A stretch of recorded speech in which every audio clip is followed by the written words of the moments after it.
There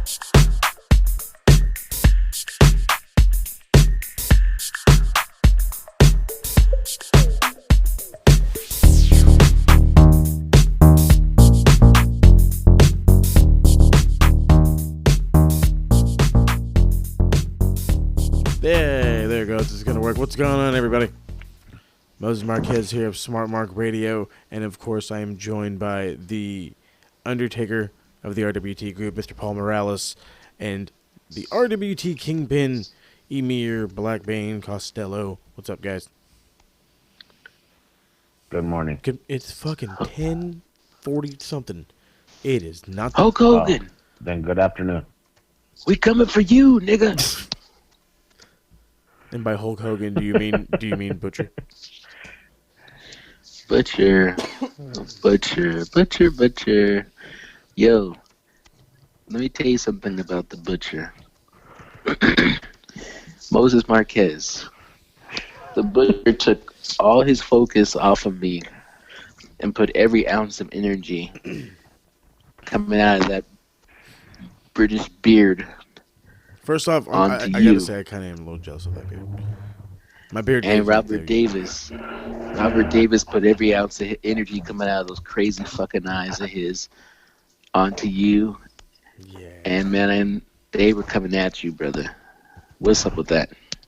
What's up with that? They got shut down ASAP. See, the thing is, and I said this one time, and I'm standing by it because it's exactly what I stand for. You either come correct or you're going to get corrected. Gillum says he has all the facts. He's a facts man. His facts are wrong. Congratulations, your show was a year ago. Your idea was a year ago. All that stuff is... Go check the video. It's just, I can't explain it better. You go check the raw emotion. It's where it's at. And then Robert Davis, he knows now. He's aware of what all happened. So, let's just say they thought I wasn't going to fire back. They think I'm not going to keep jabbing it out with them. I can go. I am not a promo. I've said that 100 times now. I am not a promo. But you back me in the corner. And who knows? Who knows? I'll tell you who knows. The Butcher knows, and Robert Davis now knows. But I suspect because the Butcher is an asshole and Robert Davis is being brainwashed by a fucking cult leader, that they'll be back for more. So prepare to defend yourself again. I'll be ready. But let us focus on a positive, and I'm going to say that following another thing, and don't be confused when I meant positive in this. I do mean the same thing. The positive is we're here for the Retro Rewind. This is episode 10, the milestone 10, and for the 10th show, we went with TNA. And it was a lot better than it sounded. I assure you, please don't stop listening. It gets better. Let me just start with pounce. Like that was like the all night long. I was like, somebody else is gonna pounce. Like, anybody know? Oh, no pounce.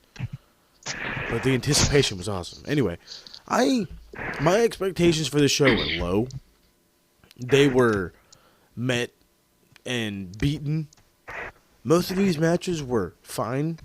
Some of them were really good, and one of them was fucking great. I mean, like, if that's not the best match of, TNA history, I don't know what fucking is. Like, seriously. Yeah, I'm like you, Moses Marquez. I came into this pay-per-view thinking, what the fuck? Total non-stop action. That's the stupidest name I've ever fucking heard. Total non-stop action. Really? But anyways, I have not watched a tremendous amount of TNA in my life. This is the first TNA pay-per-view I've ever seen. To say that my expectations were low is an understatement. I had no expectations. I had negative expectations. But I will say that I was pleasantly surprised. And if TNA as a company if with this show, if this show was representative of how good they were or how good they are as a company, then I have made a mistake in not paying more attention to this company. I can totally agree with that. But I mean, when you think of TNA, you think of like the B show, like the B show. But at the same time, like a lot of people thought of NXT as the B show, and it was bad. But this wasn't like that bad. Maybe this was just because it was a pay-per-view. Maybe, just maybe. But maybe at the same time, they had something that they were hiding from the people.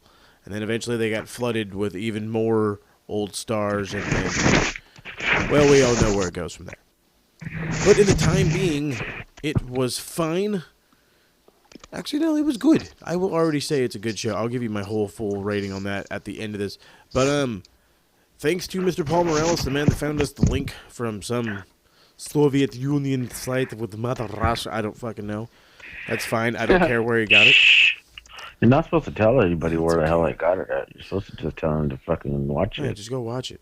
Find it.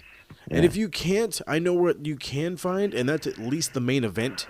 And the Rhino, and you can find the Rhino and Raven match, both of those on YouTube. I found those like almost instantaneously while trying to find this show like quickly during my lunch. But anyway, the link we got actually came with the pre-show because this was going on pay-per-view. They had some stuff going on, and You're welcome. thank you for that. Fuck you. I was so mad about that. I didn't mind it. I didn't told realize- you guys ahead of time. I said the pre-show is on the damn thing, and you said, "Okay." That was your answer. He's not wrong. No, I didn't say I that. said That's that. a lie. I said that. I All right, thought, hold on. Let me go back through the Oh, thread. God. You We're said, exposed. and I quote, "Oh, all right." no. I mean, that does sound exactly like something I would say. But no. But that wasn't you. Not this time. Look, I had no idea. I actually watched those pre-show matches, and I'm like, why do they keep saying this is not the event? And those matches were all stupid, and now I hate sharks. Yeah, to jump right ahead to Shark Boy, he was like skinny fat, and it was weird. Look, I thought we were not going to discuss the pre-show. Are we Let's not? just say Okay, it was a thank wipe away God. because But there first on wasn't- hold on, there wait. was- I gotta ask before we just skip the pre-show completely. What the fuck is the Serengeti? I have no idea. Oh, the Serengeti. That's that thing over there on the East Coast. That's what it is, Oh, well, that clears up everything. Yeah. right? Oh, fucking hell. Where the fuck's my goddamn phone? Yeah, I'm Dude. gonna Google this shit right now. All right, I know we're not discussing the pre-show. Serengeti. I just have to say, fuck you, Shark Boy, biting people on the ass. Whoa, shut the hell up, broad. Anyway, yeah. Dude, Shark Boy sucks. Like, he was terrible. He was skinny and had a big old fat gut. He looked like just some dude in a freaking suit. The second I saw him, I immediately started thinking of that freaking Shark Do Do Do Do Do thing because my kid loves that song. Yep. Oh It's- man. The Baby shark. Serengeti Do-do-do-do-do-do-do. ecosystem is a geographical region in Africa. Yes, it is. Okay. It's in Tanzania. That's more than I knew. Anyway, onward and upward and away from this fucking pre-show. Diamonds in the Rough, Elak Skipper, David Young, and Simon Diamond, which is terrible writing name. Simon Diamond. Terrible. He was Who not was a his diamond. name? Who was his name in WWE? Simon something, right? I knew he looked No, familiar. it's not the same person. Oh, it's not. Okay. I was about to say. Yes, it is. No, it isn't. Excuse me. Come on, man. Simon. what All was right, his it name? was the same. You were thinking of freaking Simon. Oh shit! It was Simon Oh, something or Simon, other. oh, Simple shit. Simon, and Garfunkel, something like Oh that. wow. Hello, darkness, my old friend. Speaking of old Well, friends, there it went. Ron Yeah, right out the Killings door. And BG James, what the Billy Gunn James? Is that what this is? Or what the fuck is BG? No, No. no. BG is the Road Dog. I understand that, but what the fuck does BG stand for? Brian something or other James. Okay. Anyway, Take it weren't easy. him and Truth like a tag team back in like the early 90s? In WWE, yeah, they were attacking. They were K Quick and Road Dog. That was in WWE, but then in TNA. Right, first of all, Ron the Truth killings. It was. I've seen some Ron the Truth killings, like matches and old promos. That guy used to just like curse at women in the crowd, like, "Hey, you fat bitch," and like he would just say whatever he wanted to say. But like watching him dance down to the ring with the 3 Live Crew. Crew, by the way, spelled KRU. Fuck that. Yeah, that was That is like stupid. the worst thing I have ever seen. Like, he looked like he was having a seizure all the way down the ramp. Yeah, he couldn't He was stop. trying to get his freak on. He was trying to get his not his freak on. He was trying to get his dance on I can't. all the Was way this- down to the ring, and none of it fucking made. And none of the moves actually went to the beat of the music. Exactly. Now, here's my thought at this point. First off, I watched a pre-show that I didn't know I was going to be watching, and there was Shark Boy, and that fucking made me mad. And then I'm like, oh, good, we're finally to the main card. Oh, well, here comes fucking Ron the Truth Killings, who's not even on beat, and he's a part of the 3 Live Crew, KRU. And I'm like, dude, this is exactly why I don't fucking watch TNA. All of this is the reason why I don't fucking watch this shit. But yes, it got way better. But man, in the beginning, I was like, oh, this is so fucking dumb. Okay, so I got to make this known because I'm a very white Mexican. Why in the hell was Conan Nuh-uh. out there like he was whiter than I was when he opened this up? The way he said dog to everybody. His Spanish felt forced. Like, what the hell? Did he all of a sudden learn Spanish during his run in TNA? I just Conan can't wrestle, man. No, but he looked huge. No, he cannot. It's weird because he looks like you look at Conan, and Conan looks like he's probably like a legit, gangster type dude. And then he starts wrestling, and you think to yourself, that's gay. Like, what are you doing, man? Just maybe keep your clothes on and keep your fucking lokes on and be the tough guy. But like, his wrestling moves are lame, and it really takes away from his character the moment he steps into the ring in that capacity. Yeah, this was. And that I will not disagree with because, and I never really cared for him. I just thought, I honestly thought this match was just funny when I saw it on the card because I've seen 3 Live Crew before. Okay, I've watched TNA, so in You've watching seen them them more than together, once? Oh, it's like poor player. let's get the whitest black guy. Mm-hmm. Let's get the most Mexican, homeboy, and let's get the blackest black guy out there, and let's throw them all together and, throw them in the ring. I'll make them a tag team, and we will call them 3 Live Crew, KRU. It ain't Okay. 1, it ain't 2, it's 3 Live Crew. Right? That was so stupid. Well, you basically use your D-Generation X gimmick to get that over. And here's my whole deal. That That's That's the other sad, thing I was man. gonna point out. That was the other thing I was Oh. gonna point out too. Ladies and gentlemen, boys and girls, children of all ages, I Tell am me if currently you know this one. Tell me if yeah, you know tell me this one. one. I am currently breaking copyright infringement, fuck it. but Handle it. and I'm not even a champion of the world.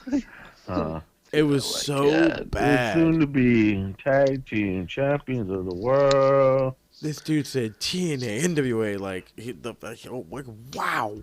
You just, your whole Right. thing that you were fucking known for in WWE, you just fucking butchered it, reflipped it for a fucking 4-minute match against some fucking people I've never goddamn heard of. That's the part that made no sense. It's like, dude, this is a fucking pay-per-view. What is this bullshit? Let me tell you something about that match.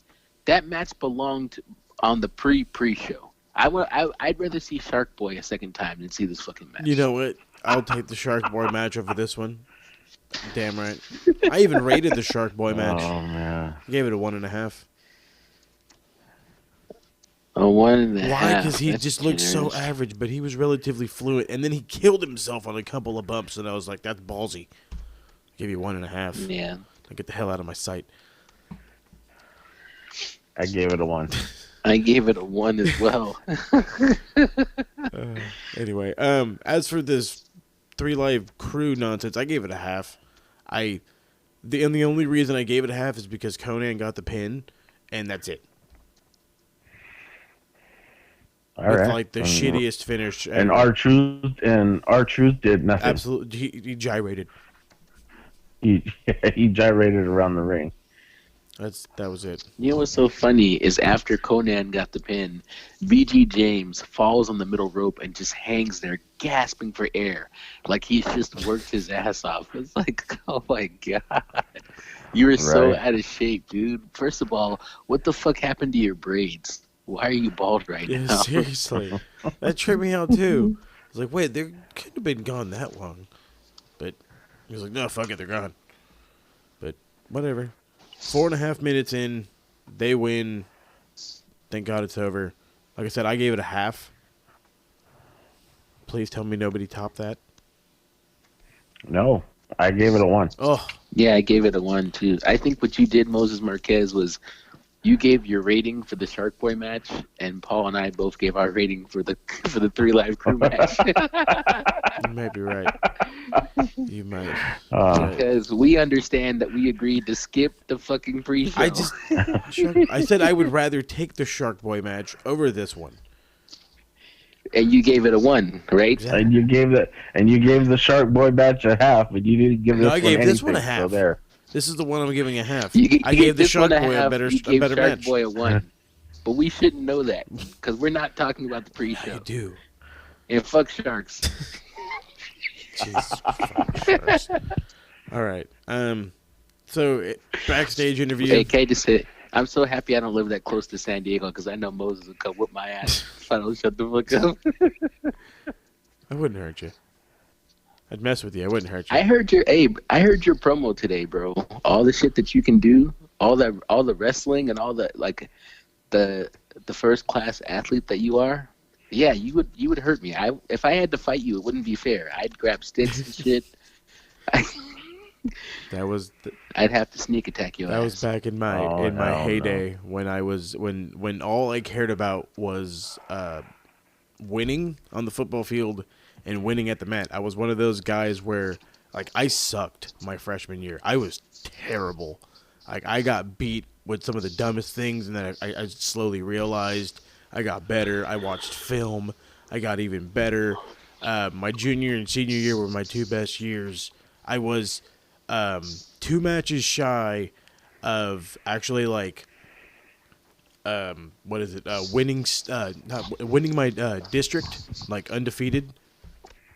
So Yeah. that was really good, but that was also my best season. I went 35-2. It's really That's crazy. like that's all I cared about. I just cared about wrestling. I was like, oh, there's no way I'm getting into college. Well, let's see. Anybody likes me for wrestling? Nobody. Nobody. So I was like, oh, well, this was fun. But no, I did a lot to the point where like I always make the joke like, oh, I wrestled with a broken freaking neck. No, that's not true. But I did in my sophomore year. I did get suplexed and landed on my neck, and I had to sit out the rest of the season. I was 12 matches in. Wow. Yeah, I tried to counter his German, and he just had me too high, and boom, right on my neck. And I just was too afraid to do anything, being a whopping like 14 years old. I was like, what do? I don't want to move. I don't want to move. I took the pin, and I was like, I don't know what to do. And I was fine, but they were more worried that I had a concussion, which I'm pretty sure I did. I don't remember. That's normally how you know you had a concussion. That's scary. It's that was part of everything, dude. Like in football was the same way. When you play a guard, you just get out there and you hit. I also used to play fullback too, so I would lead block for my running back, and I would take like shots from safeties and linebackers, and I played at the same high school as Reggie Bush, so I mean like we had real competition out here. I played tight end for my freshman and sophomore year, so Ooh yeah, some sweet And hands. believe me, I know the hits that you fucking take coming over the middle. Believe me, Oh I know that. yeah, they're brutal. All right, next Anyway, match. next match was a great match. This is where the whole show like kicked up and made everything like better. Austin Aries, Roderick Strong. I guess a Ring of Honor invasion. These are the guys that are in the back that are there to take the jobs that Jeff Jarrett said. They're here to take your job and my job. And I'm like, your job at throwing tortillas? No? Oh, Yo, you Uh, know what's so funny? Okay, Roderick Strong. I just like looking at this guy. I'm like, why does this guy look so fucking familiar? And then I'm looking at Austin Aries, and I know Austin Aries because his face is unmistakable. And I'm like, Austin Aries, he looks like a fucking cat, man. But Roddy Strong, I couldn't place his face. I was just like, this guy looks familiar, like I've seen him before. But dude, everybody on this show looked so fucking young. You can't believe how young. Like, I know we'll get to it, but damn, Eric Young, I barely recognized that guy. Everybody's so young, so different looking, you know? yeah, you're right. Eric Young was like, I didn't believe, like, I got lost at first because I skipped most of the entrances, and I was like, who the fuck I is? did that I too. was like, who the Me fuck is too. this? They kept saying Eric Young with Eric Young and I was Eric. like, I'm like, where? well, where the fuck is he? There's only two guys in the ring. Where's You're Eric waiting Young? for a beard. You're waiting for some sort of Wrinkles, recognition or something. wrinkles on the Yeah, forehead. something to yeah, or something to So Killian some Dane, sort of No, anything. yeah, Killian yeah, right. Dane. No, but I mean, Oh, yeah, this whole thing was. This was a good match. It was a technical match. It was definitely a Ring of Honor kind of match. Um, it should have went like 10 minutes. It went 8. It was good. I'm not gonna say it was great. It was very fluid. ooh. Go It ahead. was very it was Continue. very fluid. It was very well put together. It had me on the edge of my seat, but like I said, I took it as a Ring of Honor match, so I expected it to be good, and it met my expectations. So go ahead. You could tell with the way TNA set up their matches. It was like bad, very good. Average, very, very good. Eh, very, very good. Eh, excellent. That's exactly how they set up their matches. They knew which ones were gonna pop off, and they knew which ones were just gonna be like, okay. Yeah, they're on the card. There you go. But see, the one thing that I actually really liked about this match was the crowd. The crowd like knew these guys. So apparently, like if you were watching TNA, you were probably like one of those guys. You were trying to watch the indie circuit too. You had heard about Ring of Honor. You've heard about PWG. You know, you're one of those tape guys. Yeah, but you have to understand is that at this time, this wasn't the first time that they've come in there. At this time, they make little appearances here and there, as those little matches in between, their storyline matches. Had them come out, to make appearances. Like, oh, they're trying to make it on the card, they're trying to make it in the company, and they've had those throughout the early years. So this wasn't anything new to that, to the crowd. And the fact that the announcers, between Mike Tenay and Don West, they said it. Oh yeah, well these guys were in, and they mentioned Ring of Honor. Yeah, that was. I kind of figured. I felt that was gonna happen. They were gonna like plug them because I believe they do the same when they start getting guys from New Japan. They still plug New Japan Pro Wrestling. I know they did that when they were working with Noah and with AAA. Like they don't mind talking about the guys that they're working with. They're like, these are the guys that are coming. Like, so that's great exposure for them. But like, I mean, for a guy not watching in 2005, not watching TNA at all, I don't even know when I started. You know what? Like 2014, I watched a little bit. I think maybe just before Uh-huh. AJ left. So I really have not a clue. This is all new to me. Hey Amir, tell me what you think of this match, man. I will tell you what I think of Oh this yeah, no match. sleeping. No sleeping. Ridiculous. Stops dozing off, man. Throwing it your Hey, way. don't put your feet up on the couch. It'll end you. Oh, I only have 1 foot up. Just one. All right. Terrible. Um, I thought this was a good match. First of all, this was the first good match on the card. So again, I came into this pay-per-view with very, very low expectations, and those expectations were immediately met by the Shark Boys and Conan and Ron Killings. And then Austin Aries comes out, and I perked up a little bit because I know Austin Aries is good.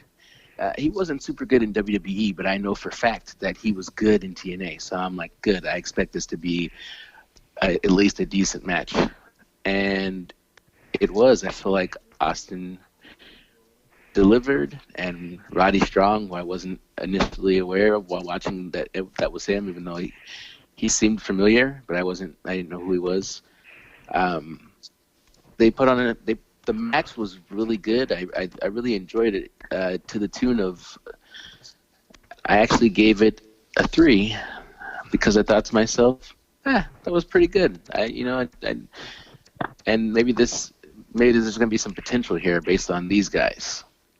See, then now I don't feel so bad. You're over here, like Paul's over here, like, oh, what do you mean it's not great? What do you mean it wasn't the excellent thing, the most greatest thing I've ever seen in my life? Yeah, I gave it a 3.5.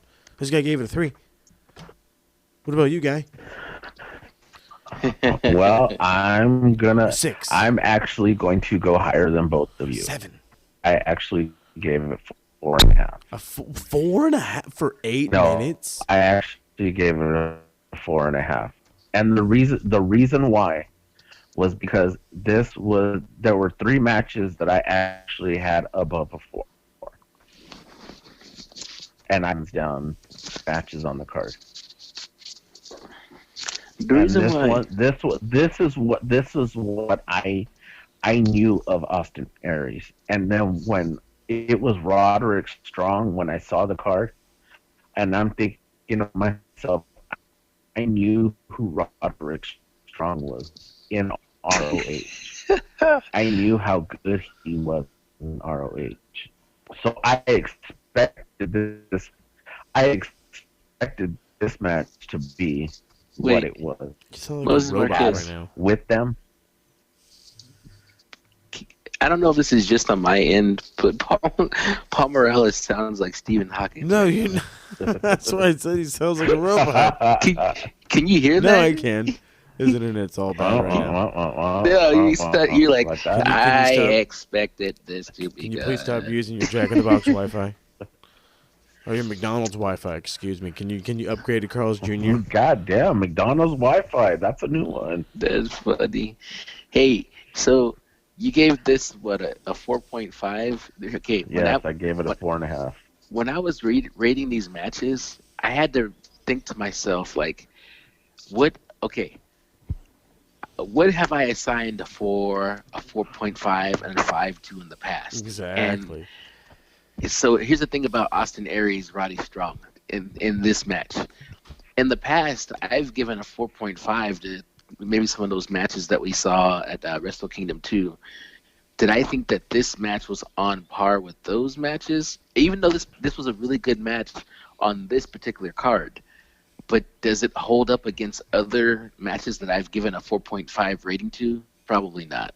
And that's what helped me like keep myself pretty tempered and trying to assign like ratings that made sense. He was trying to come at me. He was trying to come at me and start jab. What are you talking about? A fucking 4.5. What the hell are you talking about? No, hey, Paul, Paul, I'm not saying that your rating doesn't make sense, but your rating doesn't make sense. that's other than that, I have no other thoughts. Oh, yeah, your thoughts make no sense. I'm sorry. Well, I mean, like, They I feel like that's a bit. They packed a lot into 8 minutes. And that's great, but 4.5? Yes, a 4.5. If you don't like my rating, that's fine. I'm just saying. I feel like you're. I reaching. just thought this match was better than a lot of the matches Well, that yeah, we've but I seen mean, like, I think that are on this card. Well, not better than a lot of the matches that are on this card. Just one of the best matches that are on this card. it was an excellent match. I That's the reason why I gave it such a high rating. solid. It was very good, very good. 3.5 worthy for sure. 4.5. We're all over the place. It's all good. Let's get into the next one. After this crazy backstage interview, um, Kip James. I can't. It's fucking Billy Gunn. God damn it. There you go. Billy call him Gunn, Billy because Gunn. it's like I can't read that. Sorry. Billy Gunn and Money are backstage, are freaking arguing. Says that he's got to get his head in the game. Tell him that you're sorry. That to Jeff Jarrett, whatever. It's bullshit. This was just nonsense. I had no idea who the fuck Monty Brown is. He looks familiar. I'm pretty sure he was in WWE during the time where WWE sucked. I didn't know he played in the NFL. Mm. Yes, he did for the Buffalo Bills. Was he any good? Not good enough. Well, they went to a Super Bowl and that they lost. So So he just played don't in the tell Tony 80s? Kirkland all that one because you know what? Then he'll start Is that crying. what you're trying to tell me? He played in the 80s? No, he played in the '90s. They went to the Super Bowl in '93, and then he was traded to the Patriots. He ended his career in '96 with a knee injury, So he was like in his and then he mid signed 30s, with late 30s in this. Anyway, who gives a shit? I love the pounce. Like, that's cool. Pounce. I don't like it. I don't like it. I also don't subscribe to this idea that all black guys dress like this. Yeah. Why was he dressed like Booker T? Listen, I'm tired of seeing black guys with the goddamn hoop earring on and the same old shirt that look Booker T, The Rock, and now this guy Monty Python or whatever his name is. Every black guy doesn't dress like this with the the slacks and the dress shoes and the weird shirt with the one chain around your neck and the hoop earrings. And I don't like him, and I don't like Kip James, and I didn't understand why any of this was happening. Listen, I literally wrote one note for the entire match. The only note I wrote was weak sauce. Weak sauce. Okay, who's Lance Hoyt? And why does he sound familiar? Does anybody know? Do I need to look up Lance Hoyt? Lance Hoyt. Yeah, no, you don't have to look him up. He was a white guy. yeah, He was a white guy. yeah, and I'm pretty sure he wrestled in WWE. Wait a I was minute. just talking about him. That's Lance Archer. Yes, he did wrestle in WWE for exactly 1 year. That's Lance Archer. By the way, No, Monty Brown. Holy shit. That's who that is. He actually did. He was on ECW. Oh, he was on like the ECW remade brand? Is that what you're telling me? Yeah, No wonder I don't give a shit about him. and he was still the alpha male. Well, yeah, you can't give that gimmick up. Yeah. Anyways, continue. So, I just found out Lance Hoyt is Lance Archer. yes, exactly. And so I'm like, oh, now I totally think a whole lot different of this entire match. I'm just kidding. This was terrible rubbish. Rubbish. Yes. Good and day, sir. He's in New Japan, isn't Yes, he? he is. He teams with Davey Boy Smith Jr. as the Killer Elite Squad. Part of the Suzuki Gun. Yeah, see. Hey, Davey Boy Smith Jr. It was just announced he's gonna face who coming up? I don't know. Who? I heard nothing. Yeah, he's got. I'll figure it out. But he's got a big match coming up against. I can't remember who, but I remember being excited when I saw it. I'll have to check that one out. Yeah, I've heard nothing about anything he's got coming up, but who knows? Knowing him, it's gonna be something good. Anyway, so now that we figured out who the fuck is Apollo, is he anybody that we know? Is anybody I should know? No, he was actually in CMLL. Okay. CMLL. Yes, we know. Thank you, Ken. El Leon. Excuse me. The hell? And he was never really anybody else. That's just what I found out. He was never really anybody. Just some fucking guy, some Puerto Rican wrestler. who was kind of big. He was actually NWA World Tag Team Champion with D'Lo Brown. Holy Jiminy Christmas. You're looking at the real deal now. Woo! Woo! Right? So, I will say that Monty isn't horrible for a football player turned wrestler, but I don't want to ever see him again. I do never want to see him again either. This also made me kind of not want to see Billy Gunn ever again, and I'm okay with that. Don't be talking about you Kip didn't James. know? Dun, dun, dun, dun. Like, that's great. Like, he's gigantuan now, so I hope he doesn't listen. But if he does, that's great. Please don't kill me. But like, this was just it was like a way of like, get out there. People know who you are. That's what this was. And it was god awful. It was 10 minutes. This match went 5 minutes too long. But he did get the pounce, which was not even that good. It was not even that good of a pounce. I think the most interesting thing about this pay-per-view is that everything was around the NWA World Heavyweight Championship. So it's like everybody who came out, we kept trying to say the same thing. Oh, I'm going after the champion. I'm going after the champion. I'm going after the champion. No, I earned that championship and blah blah blah. And that was basically the theme throughout the whole night. Yeah, everybody deserves a title shot. Everybody deserves, and I'm just thinking back. Vince McMahon says nobody deserves shit. And it's the truth. So Davey Boy Smith Jr. is going against Killer Cross. Oh, that's gonna be a brutal fight. They're gonna kill each other. Thursday, April 4th, 2019, in Newark, New Jersey. Ooh, for who? And actually, I think I might go to that. I'll figure it out. What promotion? ROH. No, Josh Barnett's Bloodsport. Ooh, yeah, that's a show to check out. At White Eagle Hall. It says, holy shit. This is shared by Courtney Summers in RWT, who's going to be entering the King/Queen of the Mic tournament. Holy shit, Killer Cross versus Davey Boy Smith Jr. is finally happening. Davey Boy Jr. is in Suzuki Gun, and I've been wanting to see Cross either in Suzuki Gun or taking them on. This could be the start of something amazing for him. Question, who is this girl? Courtney Summers. Let me tell you a quick story about Courtney Summers.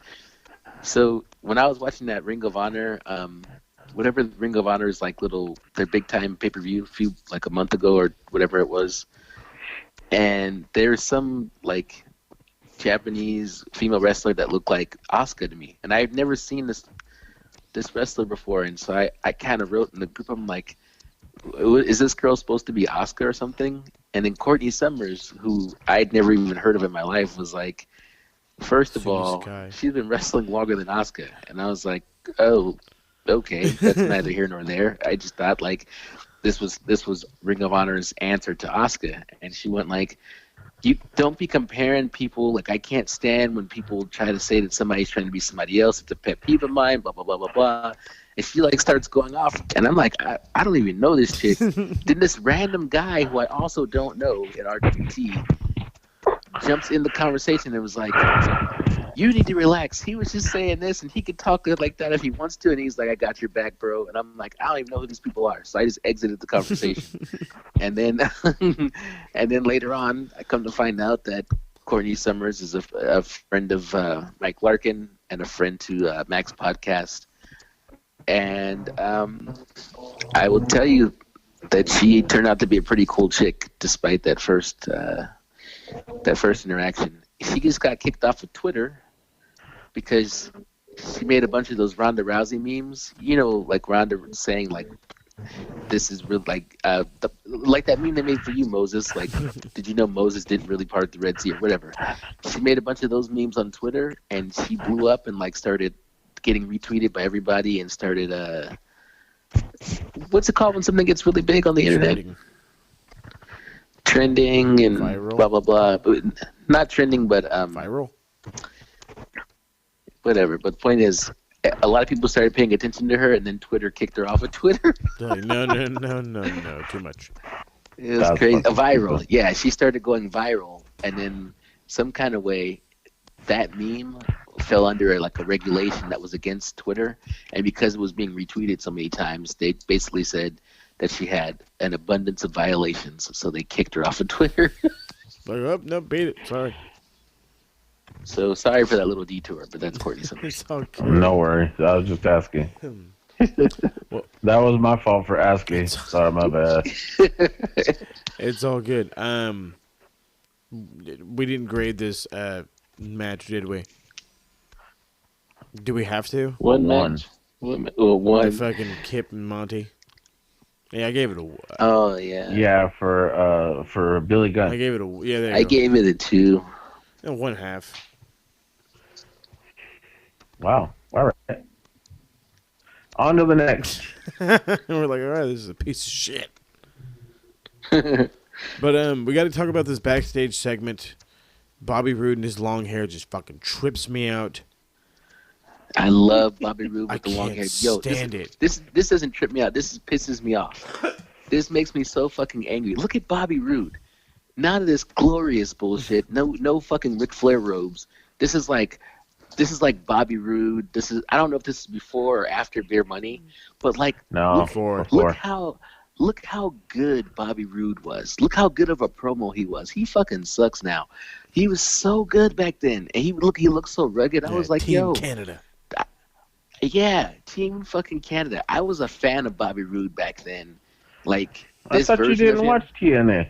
Hey, but the couple times I did watch, I loved fucking Beer Money, and I loved Bobby Roode, and that's Sorry why. about your damn luck. Exactly.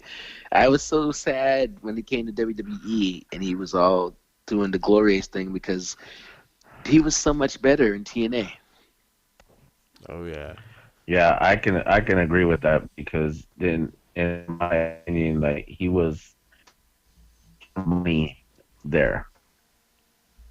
Like he didn't back down. Like his promos were money. His promos, everything he did, were great. Mr. Barbado is not The working out. TNA World Oh, there you go. Championship, he was freaking great.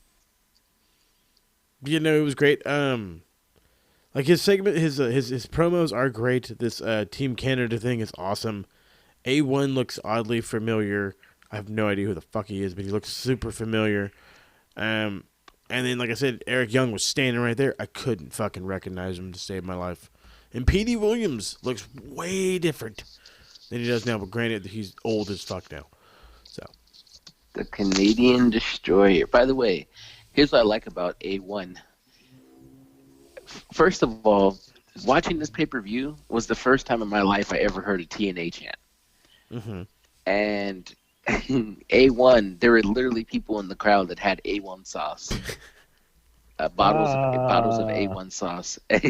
Yeah, so I was like, yo, there are people who like legit love TNA. There are people who are like fans of TNA the way that we're fans of New Japan or WWE. Like these aren't a bunch of people that were given like free tickets to a show. This isn't WCW. Like these people actually want to be here. Good for them. Oh yeah, I know that they got fans, the old school wrestling fans from WCW. A lot of them hung out, and before they started giving served crap, they did pretty good.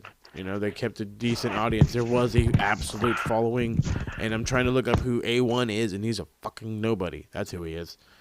So, That's who he is. but I mean, The thing is that they've been doing their shows inside that Impact Zone in Orlando. They didn't have their first pay-per-view until Bound of Glory outside of the Impact Zone. They didn't have their first one until Bound of Glory in the following year, and it was in some rundown little place over in Michigan, Michigan. and it was only about 1,800 people, which was only about a little more than 1,000 people more than what they have in this place. Dang. Terrible. This was less than 800 people in this place. Oh, wow. And it was You can standing tell. room only. You can kind of tell. But anyway, let's jump to some more awesome sauce. Since this guy loved the, you said your dynamic was a crap match, good match, shitty match, really good match. This match, I will agree with you, and I hope we do actually agree on this one. Petey Williams versus Chris Sabin. This was a really good match. The Canadian Destroyer I fucking love that move. It's the greatest. But this whole match was great. I mean, it was definitely fun to watch. That's for sure.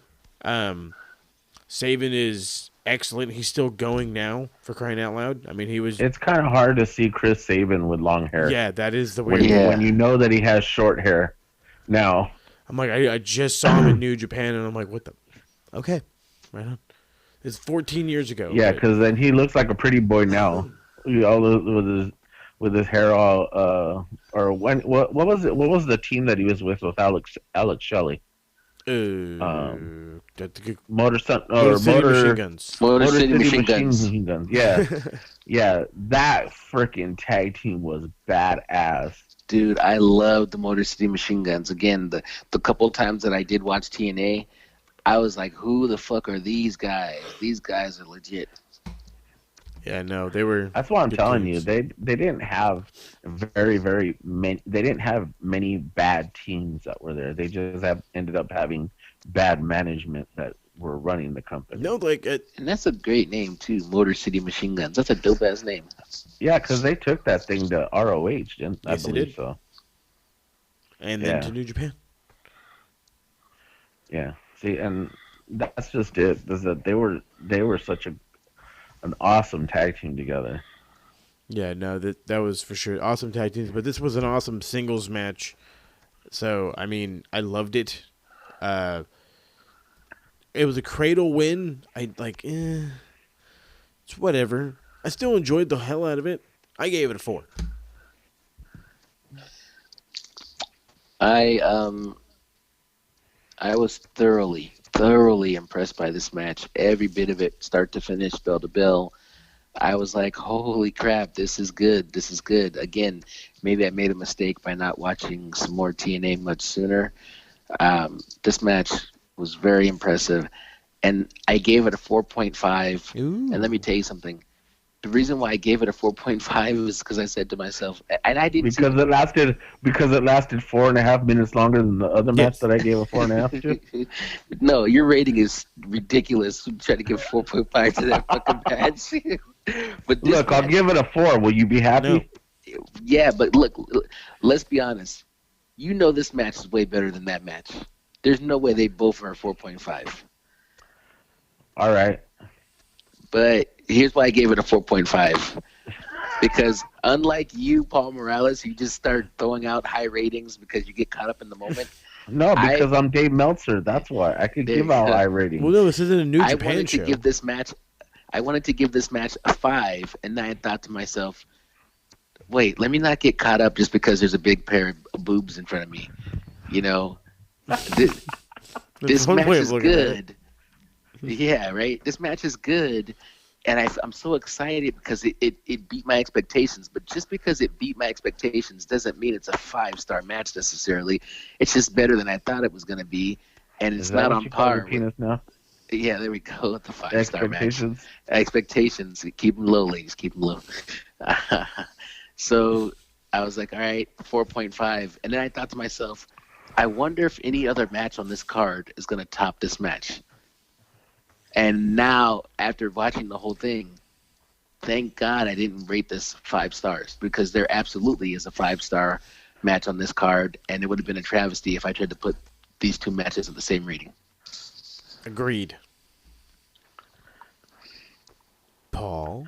All right, just for that, had me change my other one. I'll put it down to a 4. This was actually a 4.5. There. Yeah! Woo-hoo! The voice All of right, Amir, reasons. you gotta hit. You got me. You got me on that one. All right, I will give you this one. You're dang Because- right. Finally. and I will,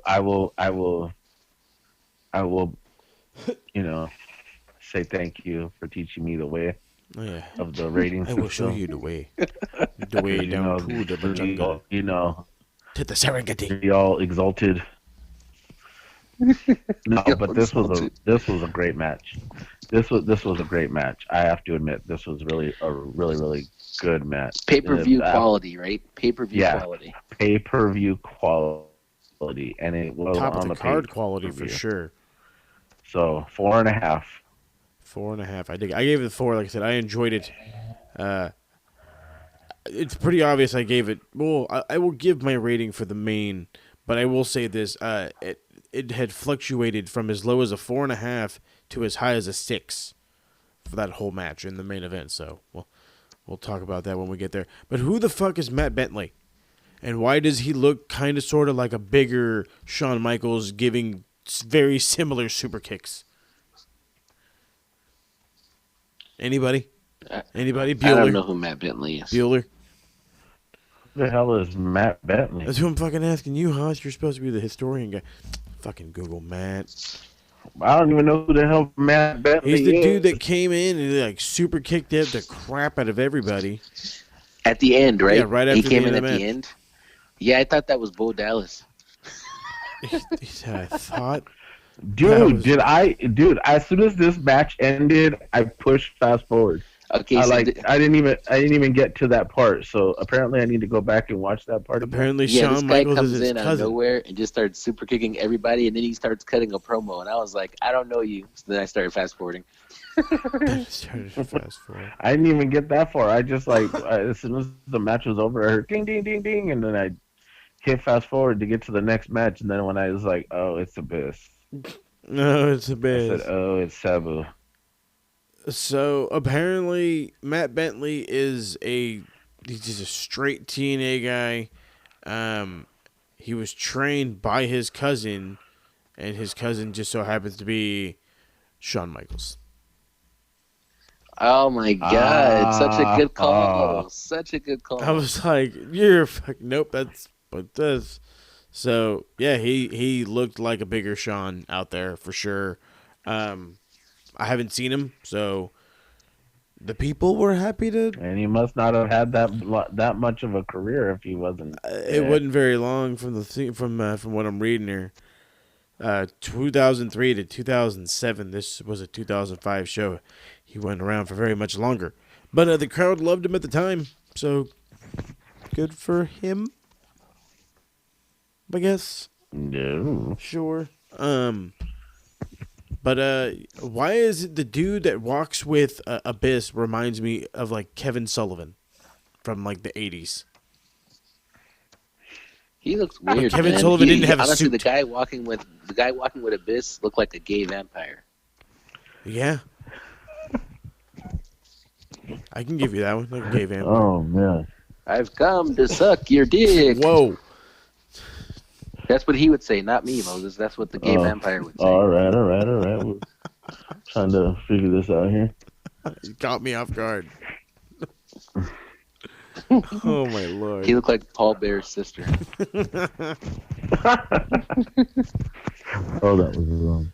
Oh lordy. So Abyss versus Sabu. Sabu lights out. Boom. Sabu's in the ring. He gets like 5 seconds of entrance music.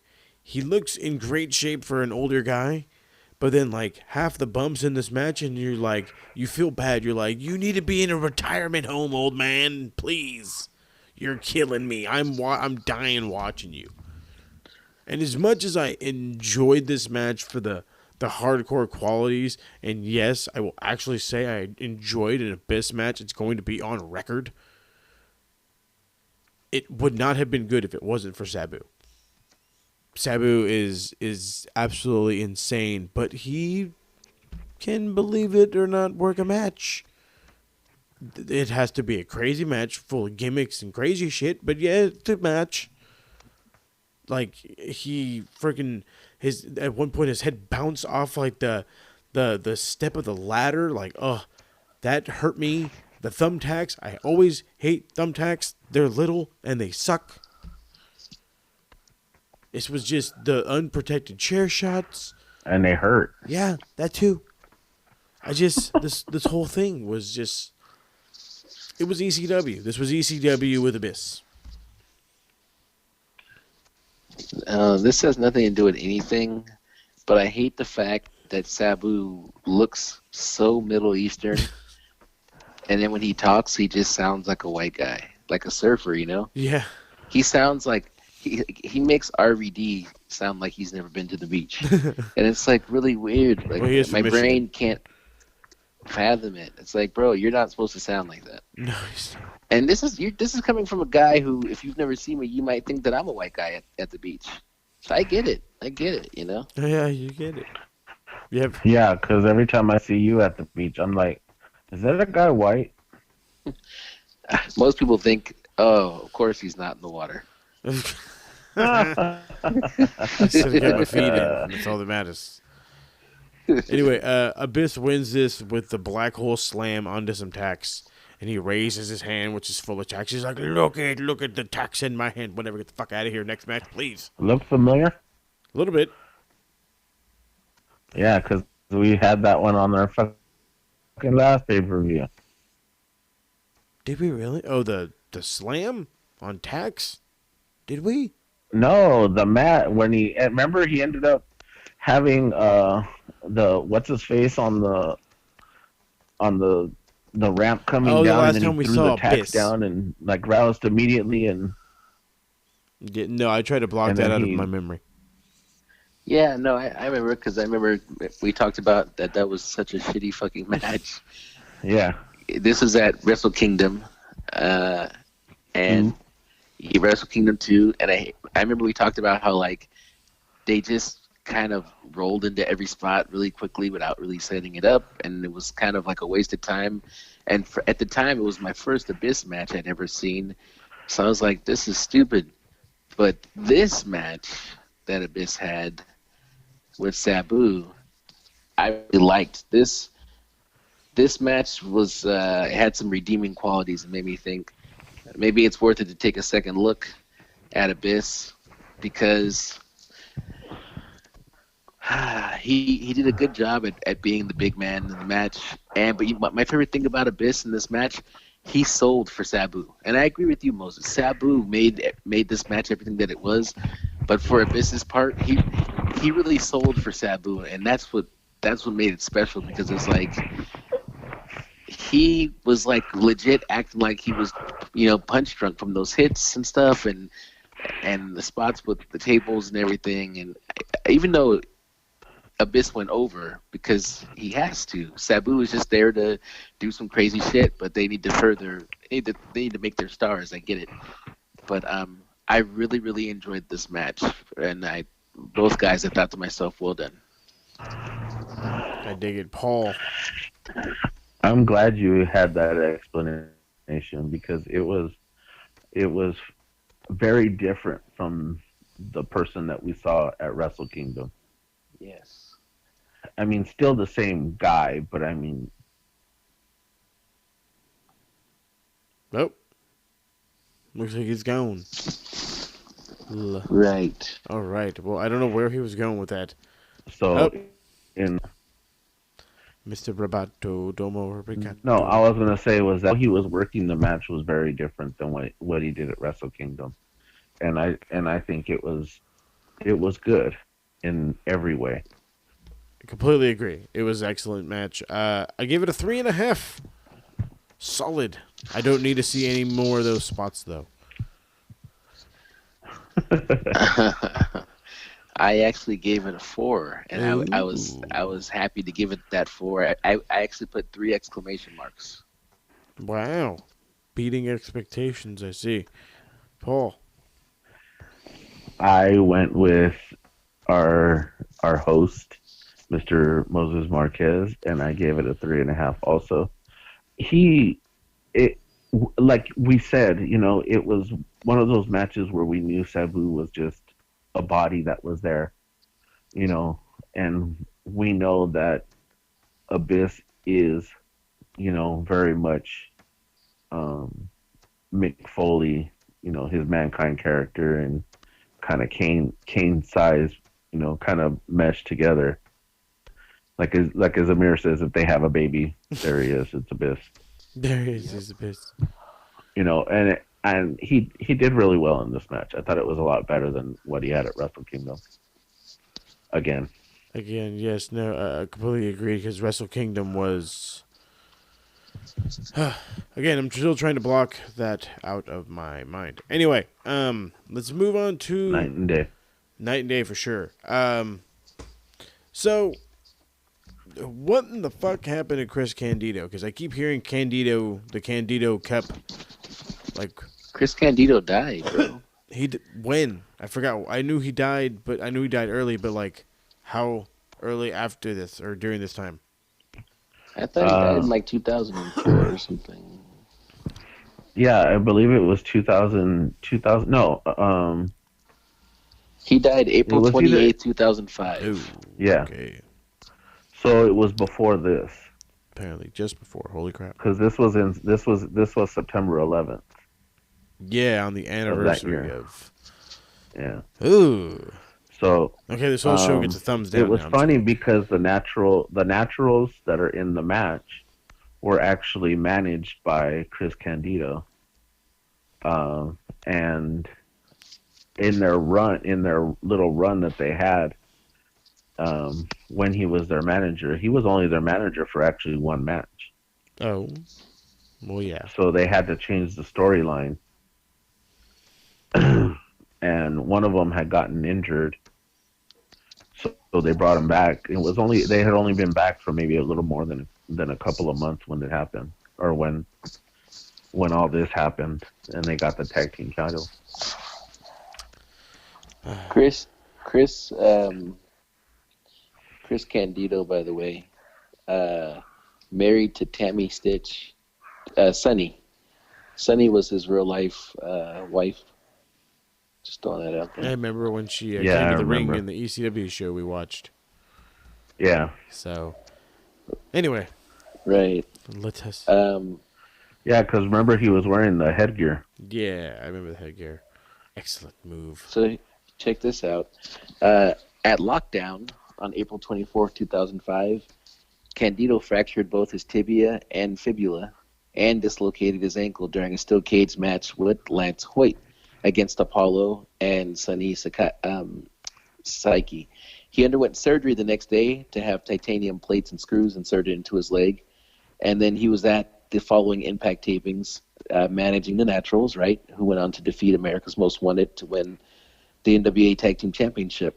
But 4 days later, on April 28th, he felt ill and his condition worsened during the day. He collapsed in the evening and was rushed to Robert Wood Johnson University Hospital in New Brunswick, New Jersey. He was diagnosed with pneumonia. Doctors drained his lungs, but Candido died soon afterwards. He was only 33. Ew.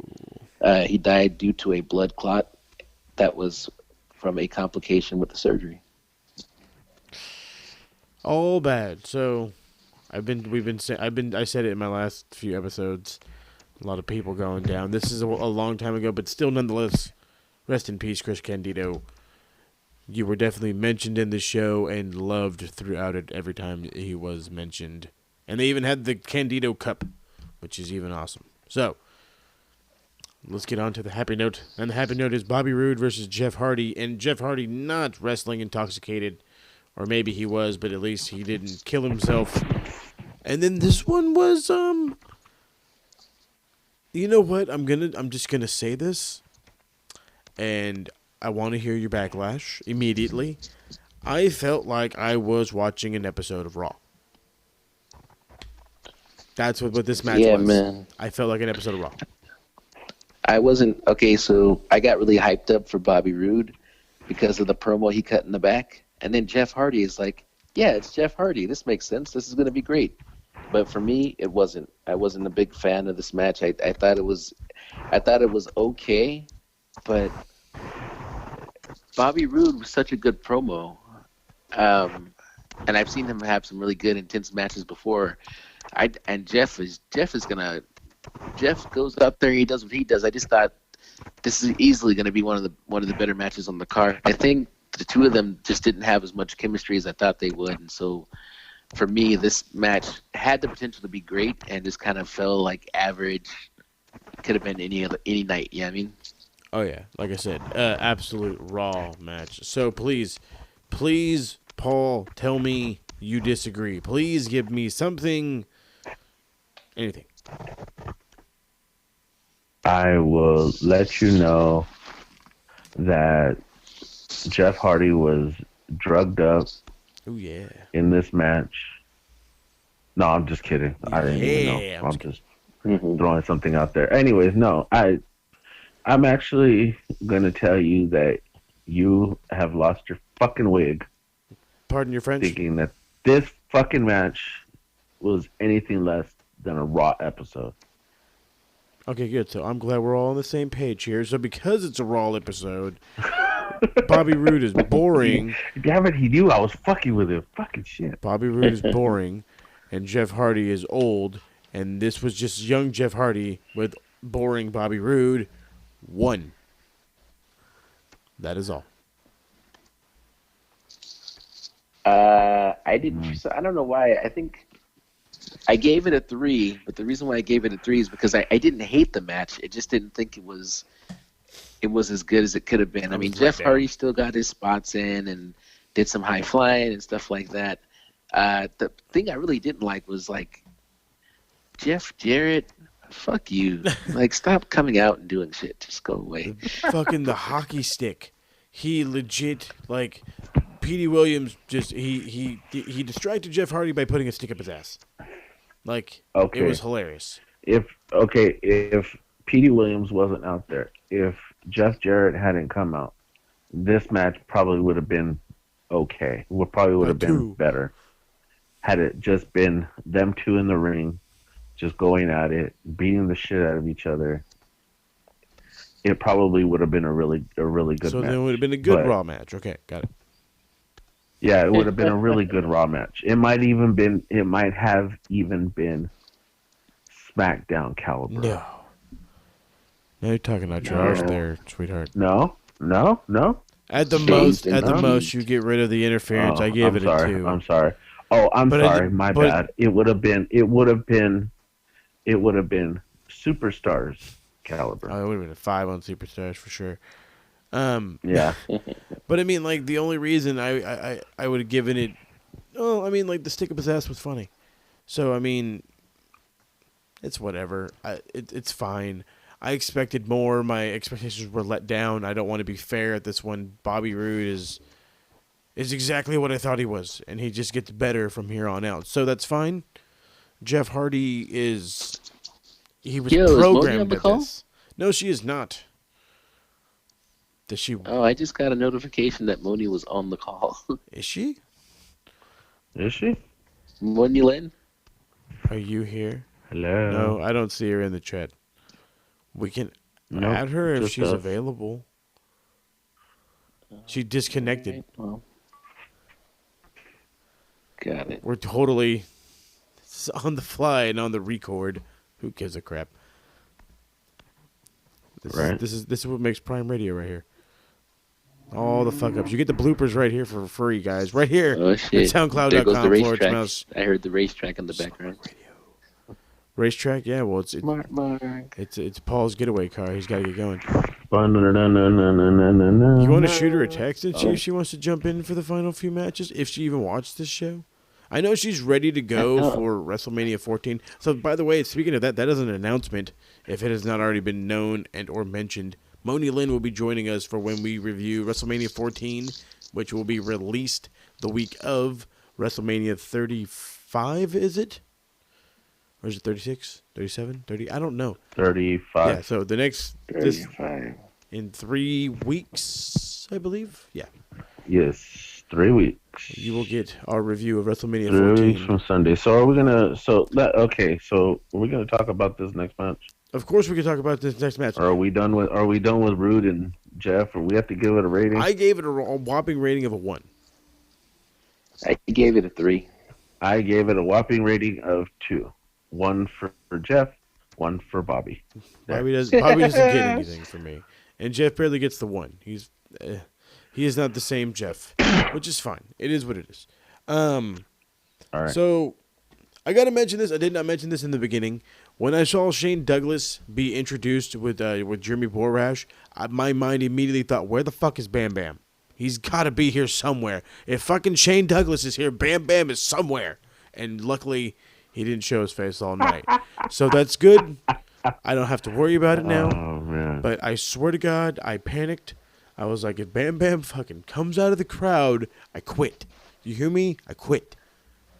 But he stayed home because apparently he listens. So, no, he doesn't. I'm just kidding. But Jimmy Hart, in this business for fucking ever, the goddamn bullhorn through the match kind of pissed me off, but it's okay. Their little their little segment they had was, good. He understands that it's a tough situation. They have to beat 3 of the best teams, on TNA or in TNA. So this was fine. Apparently, Sean Waltman was supposed to be Alex Shelley's partner. He bails because that's apparently his gimmick. Oh, he just doesn't show up for shows. Okay, so that's his gimmick then. Okay, so Chris Candido's brother, Johnny, is that Johnny Candido? Johnny Candido comes in. The cat ends up getting a tag. He gets like 4 clotheslines, gets low blowed and rolled up. And then the ref's like, get that guy the hell out of my ring. Get him out of here. And it's like, you're a rude asshole. This guy just got beat up. This fan just got beat up in your ring, and you counted a 3, and you pinned him, and now you're kicking him out of here? You, sir, are a prick. But, I mean, other than that, like, right after that, I felt that this was going to be, it was going to be a comedy thing. But, I mean, Alex Shelley, I don't know. I mean, there's got to be a real reason behind it because I'm not following the TV show. We don't know. But that's okay because after that, the rest of this match was excellent. And you want to know what the best part of this match was? I'll give you guys one guess. Team Canada. James Storm? No, well, I love James Storm, but no, I actually thought Eric Young was excellent in this match. He was in there forever. He never lost momentum. He hung out. He was great. Team Canada was awesome. I don't know who A1 is. Remember, we came back to that one. Well, whatever. He's that forgettable. I looked him up, and I still don't remember who the fuck he is. And that's great. Because Eric Young is the shit. And you know what? The Naturals, I gave them, I was like, I haven't seen them. I was like, oh, these guys probably suck. They're fucking great. Really, they're really fucking great. They're very fluid, excellent double team work. This whole match just got better and better and better. This is an elimination style match. It's just the dude hit a freaking stunner DDT combo. That was oh, that was awesome. But all in all, this was a very good match. I'm still trying to figure out right now. I'm just rambling for time because I'm in my mind. I'm trying to think of who the fuck was James Storm's partner, and why in the hell does he look so goddamn familiar? Anybody? Great question. Paul, tell me you have something. Oh. Well, Chris Harris was actually in WCW, and it was actually a character. He was actually appeared as the fake version of Sting at Halloween Havoc of 2000. That's it? He wasn't really big. I mean, as far as him being a big guy, he was actually bigger in TNA than he was in WCW. And him and James Storm have had that tag team for about 4 years. I heard the announcers, which, by the way, the announce team annoyed me throughout. But I heard them mention, this is one of the greatest and most dominant tag teams in TNA history. And I was like, I never even heard of James Storm being with this guy before. Exactly. So how much have I missed if that's the case? Yeah, America's Most Wanted was a pretty good team. That was just it. Like I said, no freaking clue who this cat was. But all in all, like I said, very good match. Went about 18 plus minutes. Like I said, elimination. Team Canada holding in for the long haul. They can work. A1 can work. That's for sure. The guy can work. I'll give him that much. Eric Young, even better worker. But the Naturals win with the natural disaster. Again, they showed off their skills. James Storm was not the James Storm we know now, but he was still very good, way more charismatic. Fun to watch for sure. But I give this one a 4.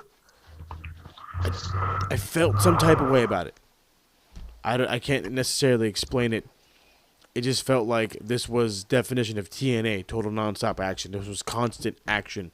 The one thing that they've always kind of really had was a decent tag division, and it showed. Uh, Go ahead, Amir. How are you? I decided after watching it that there was a lot going on. I never understood the part where Sean Waltman didn't come out. I was like, what? Why they even? Because normally when they do stuff like that, the person just shows up later on. It's like it's an angle where it's like, oh, they're here after all, and they're gonna do some stuff, but he just never came. And I thought to myself, oh man, this is gonna be one of those things. And then so teams started being eliminated, and the Naturals, I thought, weren't the Naturals doing like this thing where they were basically just waiting on the outside the whole match? And so like when it came down to the Natural, a little bit, yeah, they kind of just took their sweet time. So it came down to the Naturals versus Team Canada, and the Naturals were basically all the way fresh. All the way fresh and understatement. I liked the match. It was another like, oh, this is an okay match. This is okay. I didn't like the part where they pushed Jimmy Hart down. I was like, come on now. But I enjoyed the match enough that I gave it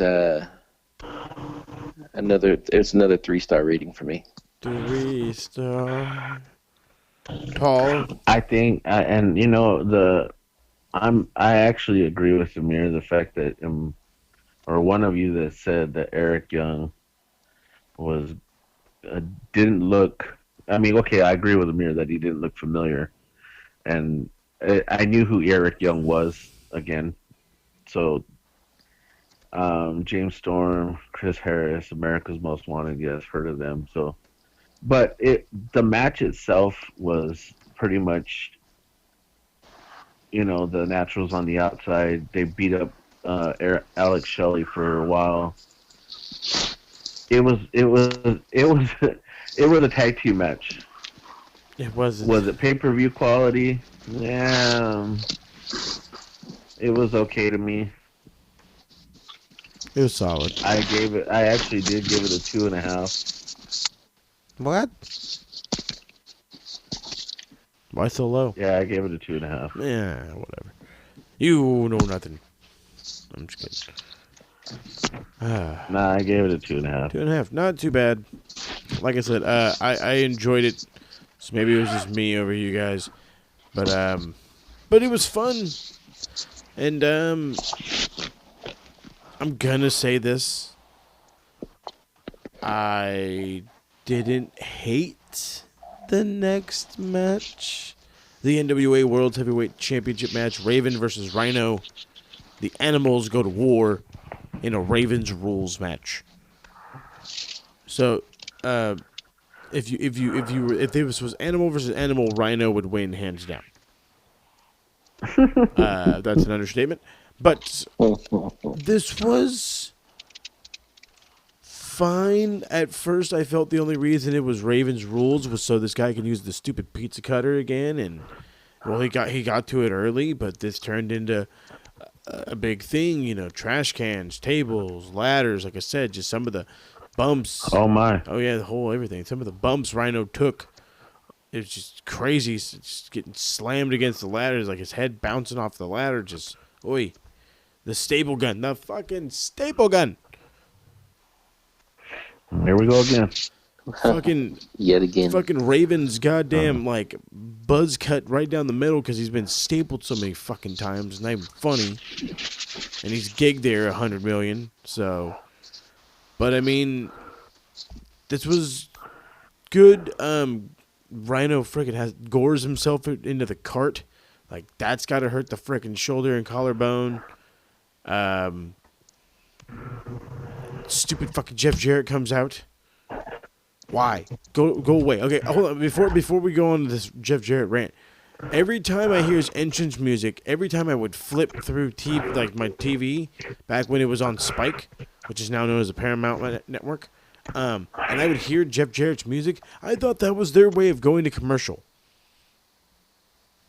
And nope, it was just Jeff Jarrett constantly interfering.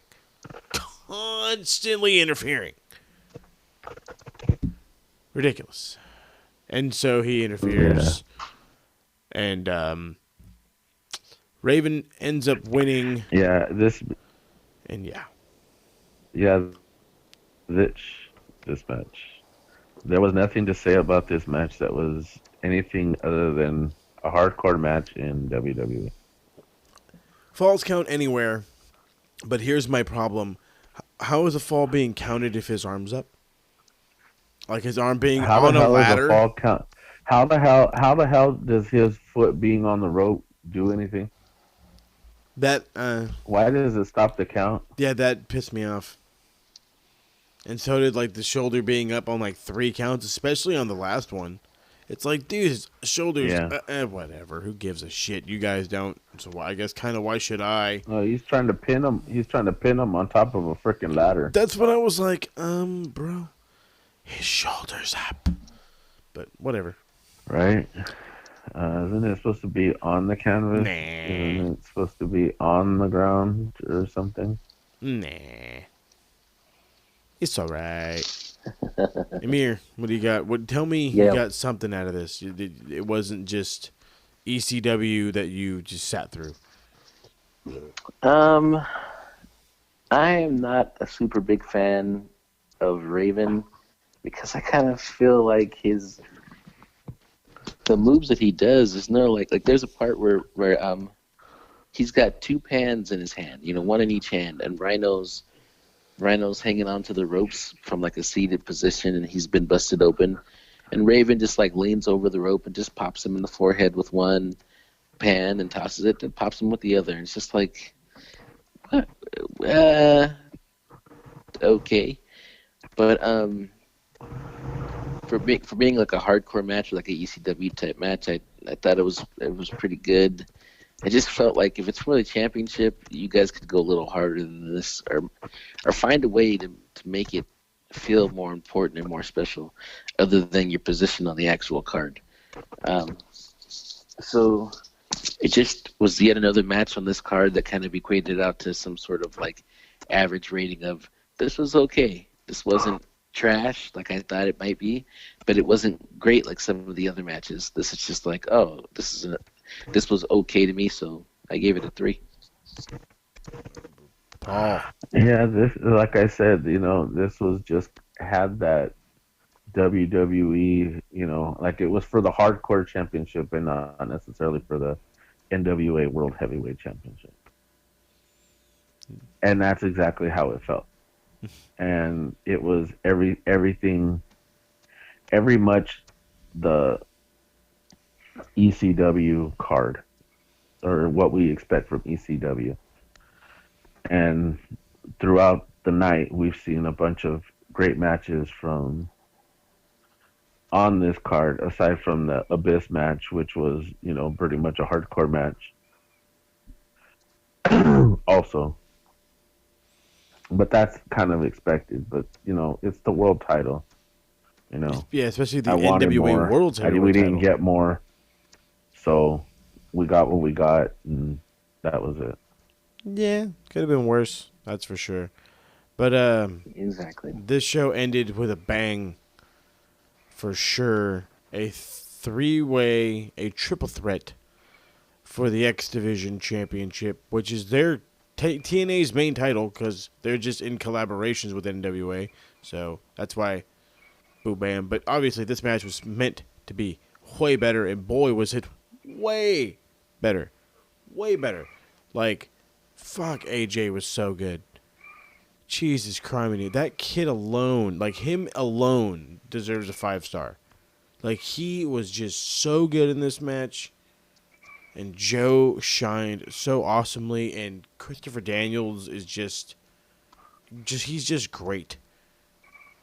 He's yelling How like, "Stop fucking kicking young these me!" dudes are. Look how fucking young these Oh, dudes are seriously in this though, match. Fucking AJ Styles looks like he's a fucking teenager in high school. not a drop of ink on him. He's no body hair. He's a little smaller, but his moveset is a little faster, which was and a little more high flying, which was awesome. Okay, I don't know who the hell's weighing these fucking idiots. Who the hell's weighing them? But I know fucking Christopher Daniels is not fucking 220 pounds. If he's 220 pounds, I'm fucking 120 pounds. First off, I know Samoa Joe ain't 280, especially then. Now he's maybe 280. Then he was like 250. Like you're adding 30 pounds to these guys. Like, maybe fucking 245. yeah, you could probably get Because away he with was that. not fucking 280. Because like now he's 280 a pounds. lot bigger now, and I mean like he's not as lumpy, but he's a lot bigger now. Yeah. So, but besides the size of Samoa Joe, this match was excellent. Christopher Daniels, a very young Christopher Daniels, now the head coach or head of talent relations for AEW. I believe that's his position. I forget the position. I apologize, AEW, but excellent work in this match. Like I said, for me, it ranged as low as a 4.5 to as high as a 6 because I loved it that much. I really did. Like AJ, that spinal tap was excellent. But Joe with the spinning not the spinning senton, but the spinning tope, just excellent. Overall excellent. It had a little bit of comedy. It had excellent mat that work. corkscrew dive from the fucking from the top rope to save the pin was freaking excellent. The spinal tap. Funny is when Samoa Joe had Christopher Daniels in the Cohina clutch, and he just jumped up on top of the rope and did that corkscrew to break it up, and like he hit them freaking solid. Yeah, he did. He did for sure. I mean, this was very, very good. I can't explain this match any better. This is that match to go see. Every show we do, there's one you have to go see. This is that one. And this is it. By unanimous decision.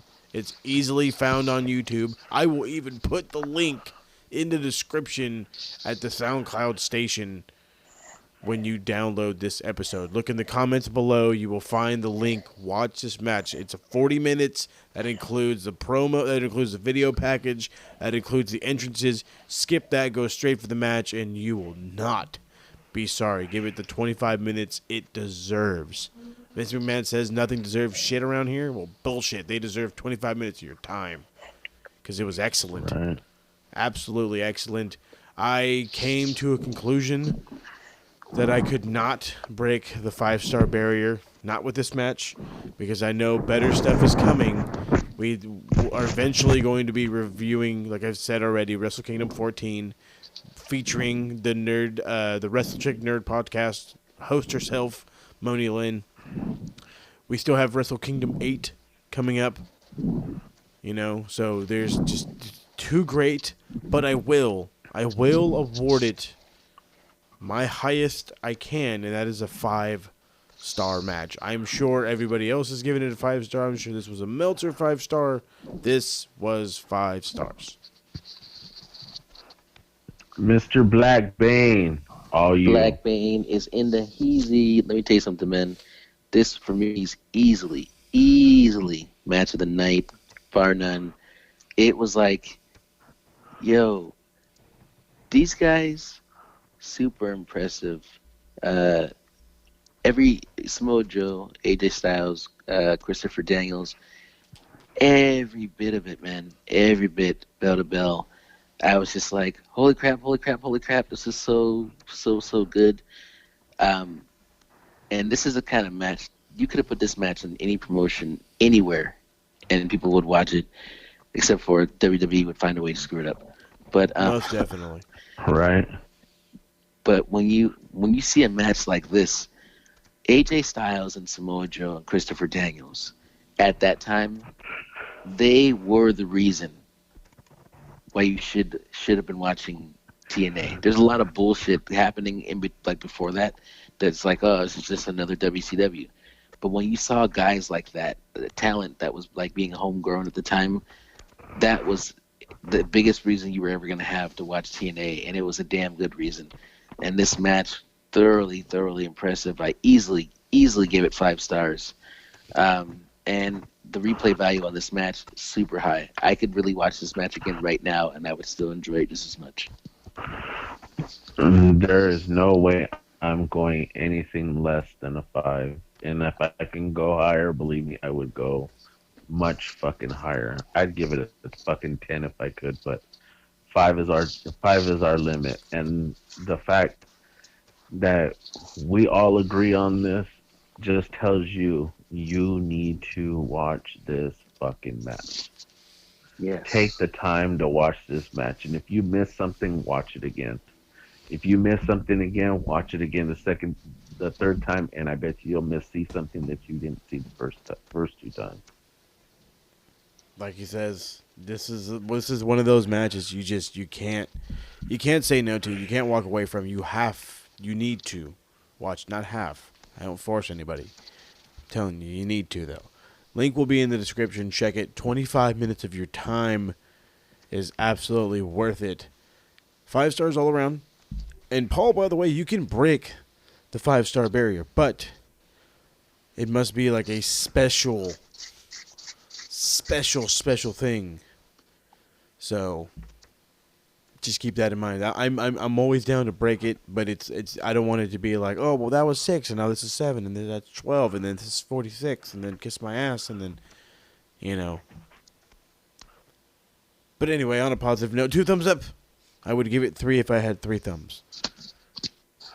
That's for the pay-per-view. I will, yeah, as a whole. Like I said, this like I said in the beginning, I didn't hate it. This wasn't bad. A lot of the stuff was fine, but again, nothing was terrible, and I had expected a lot of terrible. Yeah, man.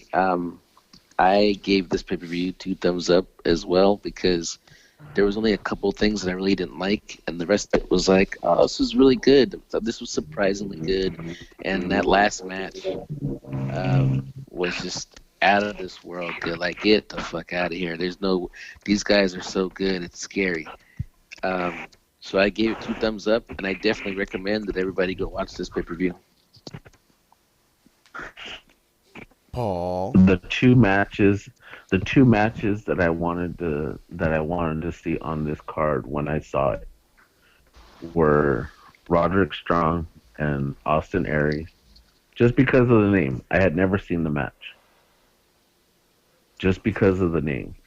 I saw how many minutes it was, and I said, okay, well, it's a short match. I go, it's an okay match. It's 8 minutes. It's gonna be okay. I was thoroughly impressed with it. I was so impressed with it.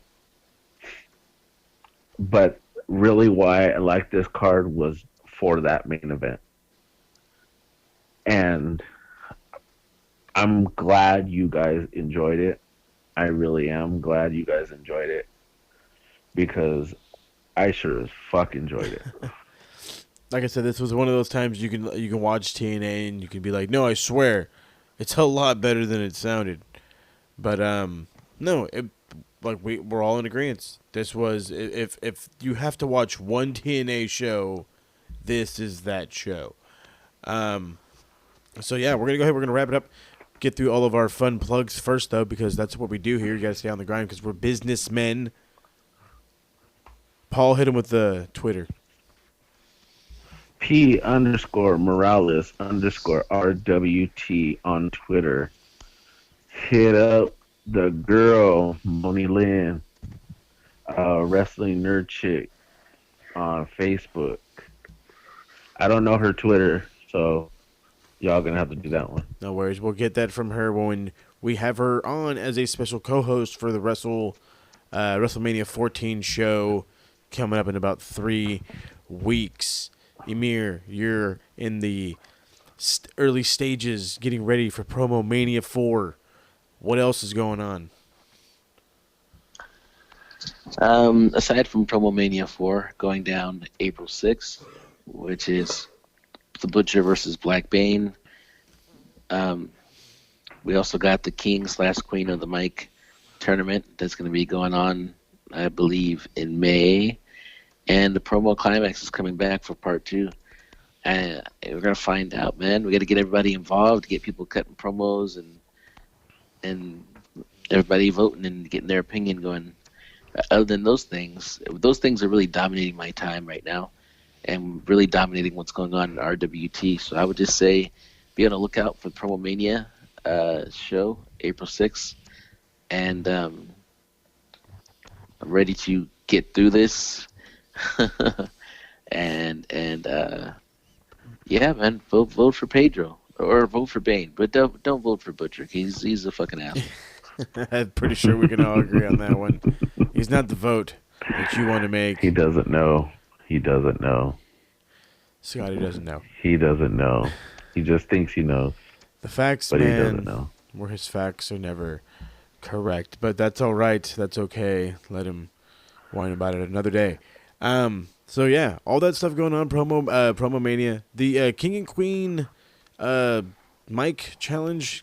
Mike, whatever the fudge you had said, that's actually an open kind of thing. You can apply to that and be a part of it just by going to the Max Wrestling Interactive Facebook page, which, as much as we do talk shit about one of their hosts and another one who's not very respectful, but deal with him another day, go check them out. They're worth the follow. They're worth the listen. They produce a really good show, which I don't know why I'm plugging them right now, but it's worth it, I guess. They do have a great show. I guess. That we'll say, I guess. You know, it's... Give them a shout. Who knows? But make sure you let them know that the SmartMark sent you. Don't forget to let them know that. But other than that, the RWT Jeopardy Tournament is a real thing. If you're interested in that and you are wanting to be a part of it, sign-ups end this Sunday. And the tournament will begin later on this week, more than likely starting Tuesday. You will need to be available to do a media show, which I need to be able to get you on the phone in a quiet room. You will be recorded. And, of course, that comes with the release. Somebody is sick in the background. That's quite unfortunate. That's a my kids. Yeah, no, sorry. Yeah, my kids. It's all good, dude. My kids are battling high fever, bad cough, and all kinds of other things. The crazy weather these days is getting all of them. I, myself, am getting over a cold. So I know how it feels. I was once there with that terrible of a cough. But other than that, you can check out this episode and all your other favorite episodes at soundcloud.com/SmartMarkRadio. I do have one thing in the works. We may have a new contributor coming to SmartMark Radio. It's not official yet, but I do want to get the hype out there because if they do come this way, I assure you, they're a little bit of a game changer. They're a different kind of show, and it caught my attention, and if it catches my attention, it'll definitely catch your attention. So, Twitter. Was that the same one you found on Pornhub? First off, I will send you to the link to that because you're just as mad that you didn't watch it, but that's okay because you guys can search later. I will put the keyword that you need to search for in the comments below. But again, SmartMark R at Twitter. SmartMark Radio's Twitter page. SmartMark Radio has a Facebook page. It is under the name Moses Marquez, but look for the SmartMark Radio logo in the profile picture. Appreciate you guys. Again, the next show we're doing, I am claiming it here. I am claiming it now. We are a little in our pre-production meeting, a little unsure about where we're going to go in the direction, but I'm pulling the trigger. We are going with WCW Unforgiven, or not Unforgiven. What the fuck? What was the other one? Not sold out? What was the one that was not sold out? Halloween Havoc. I don't know where I was trying to say uncensored. Halloween Havoc from 1998, I believe. So, yes, that should be a interesting show. But we have another one from WCW. I feel like it's time to take it old school for real and go a little NWA instead. So we'll figure out which NWA show we're going to watch. We're going to add it to the list. There's a few more going before the format change. Just keep your eyes to the Twitter. Keep your eyes to Facebook. Changes are coming. Thank you, boys. This is the greatest show out there. We are the best three-man group of all of podcasting. Hashtag fuck Butcher. Fuck Butcher, and we'll catch y'all around the bend. Peace. Amir says bye. Amir's asleep. Peace.